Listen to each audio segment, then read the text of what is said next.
తెలంగాణలో మున్సిపాలిటీ ఎలక్షన్లు ఒడిచి నెల 15 దినాలైతుంది. అన్ని దిక్కుల చైర్మన్లు వైస్ చైర్మన్లు కుర్చీలలో కూసురు. ఇప్పటికే టెంకాయలు కొట్టి అభివృద్ధి పనులు కూడా చాలు చేసిర్రు. అయితే పొట్టు లొలులు చేయబట్టి ఓ 2-3 జాగల్లా పెద్దసార్లు సీట్లలో కూసోలేకుండే. అందుకే మళ్ళోసారి ముహూర్తం పెట్టి వాళ్ళను కూడా సీట్లలో కూసోబెట్టి ఇగ్రేం చేసిర్రు. ఇక చూడు ఆఖరికి ఖానాపూర్ మున్సిపాలిటీ పీఠం ఎవరికి దక్కిందో. అట్లిట్లా ఆఖరికి మిగిలిన ఖానాపూర్ మున్సిపాలిటీలో కూడా పంచాయతీ ఓ కొలిక్కొచ్చింది. మున్సిపల్ చైర్పర్సన్ వైస్ చైర్మన్ సీట్లలో కూసుండ్రు. గా కేతన్పల్లి ఇబ్రహీంపట్నం 2 మున్సిపాలిటీలతో కలిపి శనివారం నాడే లెక్క తేలిపోయేది.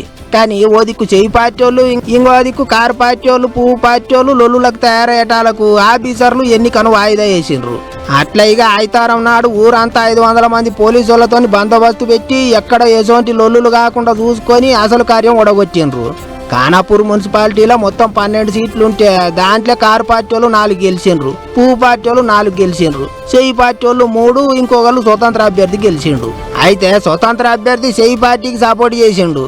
అదిగాక చెయ్యి పార్టీకి ఎమ్మెల్యే ఎక్సాఫీసియో ఓటు కూడా ఉన్నది. అయినా సరే ఫాయిదా లేకుండా పోయింది. ఏంటికంటే కారు పార్టీ వాళ్ళు పువ్వు పార్టీ వాళ్ళు ఇద్దరు పొత్తుగూడి చైర్పర్సన్ వైస్ చైర్మన్ సీట్లు పంచుకుండ్రు. పువ్వు పార్టీ అభ్యర్థి అంకం మౌనికను చైర్పర్సన్ సీట్లో కూసబెట్టిండ్రు. కారు పార్టీ నుంచి మహమ్మద్ సోయబ్ను వైస్ చైర్మన్ చేసిండ్రు. గిట్లా రాష్ట్ర స్థాయిలో మీరెంత అంటే మీరెంత అన్నట్టే బాణాలు వేసుకునే కారు పార్టీ వాళ్ళు పువ్వు పార్టీ వాళ్ళు ఖానాపూర్ మున్సిపాలిటీలో మాత్రం కలిసికట్టుగా నిలబడి సీట్లు పంచుకుండ్రు. చెయ్యి పార్టీని ఓడిచ్చిండ్రు. మొత్తానికి ఎన్నొద్దులు వాయిదా పడుకుంటూ వచ్చిన ఎన్నికలు పురాగా ఒడిసినాయి. ఇక చైర్మన్లు వైస్ చైర్మన్లు కౌన్సిలర్లు అందరు కలిసి మున్సిపాలిటీలను పరుగులు పెట్టియాలి, ఎలుగుల చేయాలి అని కోరుకుంటారు పబ్లిక్.